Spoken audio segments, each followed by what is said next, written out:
Thousands of Israelis protest in Tel Aviv demanding a ceasefire in Gaza and the resignation of Prime Minister Benjamin Netanyahu.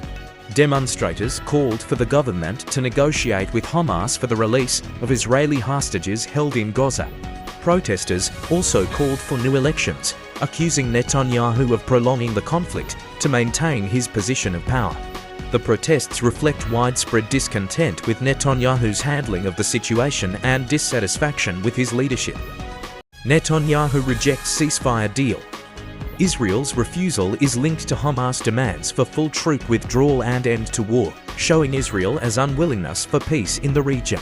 Israel's unwillingness shows its priority of military occupation of Gaza over a halt to attack on the region.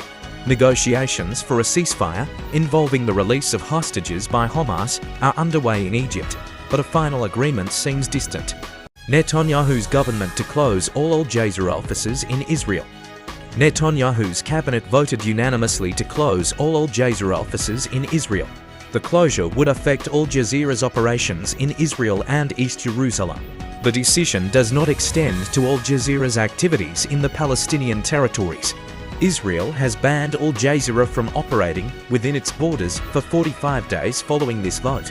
Chinese President Xi Jinping visits France, aiming to strengthen ties amidst rising global tensions. French Prime Minister Gabriel Attal will welcome Xi on Sunday for his first visit to Europe since the pandemic. The Chinese president has scheduled discussions with French President Emmanuel Macron and EU Commission President Ursula von der Leyen on Monday, which will cover topics such as the Russia-Ukraine war and climate protection. Xi's visit comes as China tries to bolster relationships with European nations amid a complex geopolitical landscape. Russia launches new offensive into Ukraine. Russian attacks targeted Ukraine's Kharkiv and Dnipro regions, as well as the city of Odessa, resulting in casualties, including civilian deaths and damage to infrastructure and buildings. President Zelensky reported that Russia deployed missiles and guided bombs, following Ukraine's downing of 13 Shahed drones in the Kharkiv and Dnipro regions. Zelensky criticized Russia, stating that Moscow showed no interest in peace and emphasizing the need for international efforts to address the conflict.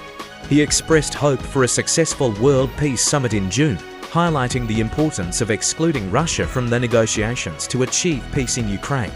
South Sudan cuts recently imposed taxes after UN suspends food airdrops.